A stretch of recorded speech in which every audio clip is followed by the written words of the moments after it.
पहुंच जाना, पूजा में आपको ही बैठना है। ये सुनकर ससुर जी आग बुबला हो जाते हैं। कहीं नहीं जाएगी ये, इस घर की औरतें बाहर नहीं निकलती। तू तो इंजीनियर है इसलिए तुझे इजाजत दे दी, लेकिन ये तेरी सास 4 अक्षर नहीं आते इसको। अरे रहने दे, क्यों पैसा बर्बाद करवा रही है। सास को डांटने की आदत ससुर जी को जो लग चुकी थी। सास बहू की ओर देखती है। तो माँ जी, कल वक्त से तैयार रहना। ससुर जी, आप ही तो माँ जी को कहते थे ना उन्हें पैसे की कदर नहीं है, तो अब वो खुद ही कमाने जा रही हैं।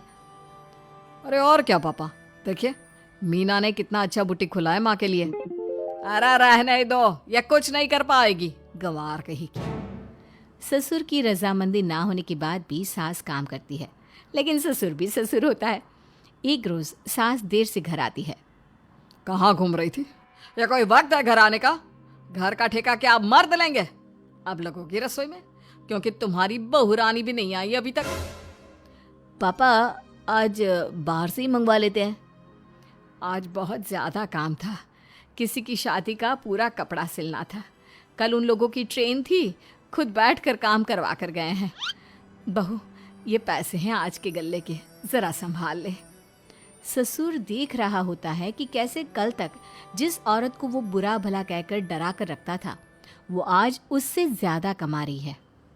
देखते हैं कितना दिन कमाती है। ससुर अब रोज कोई ना कोई ऐसा काम करता जिससे सास का काम बंद हो जाए। फिर एक दिन, हे भगवान, 10 बज गया, बुटीक खोलने का वक्त हो गया है, लेकिन ये मेरी साड़ी, इस पर ये क्या गिर गया? पता नहीं किसने क्या डाल दिया, अब क्या करूं? सास दोबारा अलमारी से दूसरी साड़ी निकालती है, फिर उसे प्रेस करती है और किसी तरह बुटीक पहुंचती है, जहां पहले से ही कस्टमर खड़े होते हैं। अरे क्या हो गया? लगता है काम चल गया तो मैडम के भाव बढ़ गए। पता है, इस धूप में पिछले आधे घंटे से खड़े हैं। पता होता तो वो बगल वाली शॉप में ही दे देते। अरे माफ़ करिएगा, वो क्या हुआ ना, तैयार होकर निकल ही रही थी कि साड़ी में सॉस गिर गया। दोबारा साड़ी चेंज की तो आप आई। ठीक है, लेकिन अब आ गई है तो ज़रा जल्दी से कपड़े दे दो, हमें जाना है। सास को कस्टमर की बात बुरी लगती है, लेकिन क्या करती, वो जल्दी से सभी को सारा सामान देकर विदा करती है। सारा दिन काम करती है। वो निकल ही रही थी कि एक कस्टमर आती है। जी, वो मेरी साड़ी है ना शादी की, उसका लहंगा बनवाना है। हाँ हाँ, क्यों नहीं, बनवा लो। शादी की साड़ी के साथ इमोशंस जुड़े होते हैं। बिल्कुल सही बोला आपने। परसों मेरी शादी की सालगिरह है, तो ज़रा बना देना। अरे नहीं, इतनी जल्दी कहाँ तैयार होता है शादी का लहंगा? कम से कम 4 दिन तो। देखिए, आप 2 दिनों में जितना कमाती है ना, वो मैं आपको 1 दिन में दे दूंगी। बस मेरी ये शादी की साड़ी का लहंगा बना दीजिए। सास को भी अब पैसे की लालच आ जाती है। वो सोचती है कि वैसे भी कोई अर्जेंट काम नहीं है तो वो मैनेज कर लेगी। अब ठीक है, नाप दे दीजिए। औरत नाप देकर वहां से चली जाती है। सास सोचती है कि घर जाकर रात में काम करेगी।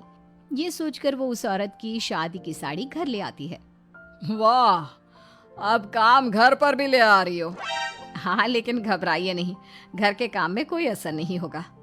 सास घर का काम करती है, बहू के साथ खाना बनाती है, खिलाती है, और फिर क्या बात है सासू माँ, बड़ी जल्दी जल्दी काम कर रही हैं आज।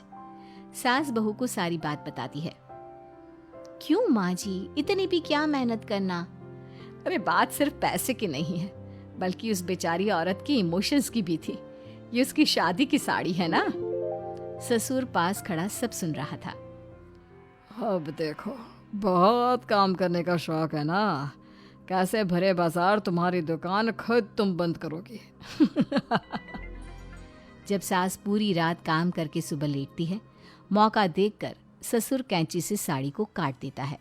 अगली सुबह, चलो, कल आधा लहंगा सिला था, आज पूरा करके शाम को ही उसे उसका लहंगा सौंप दूंगी। लेकिन ये क्या, सास जैसे ही लहंगा उठाती है, लहंगा तो फटा होता है। वहीं ससुर छुपकर सास को देख रहा था। हाय रे, ये किसने किया? ससुर छुपकर हंस रहा था। बहू देख लेती है और ससुर के पास जाती है।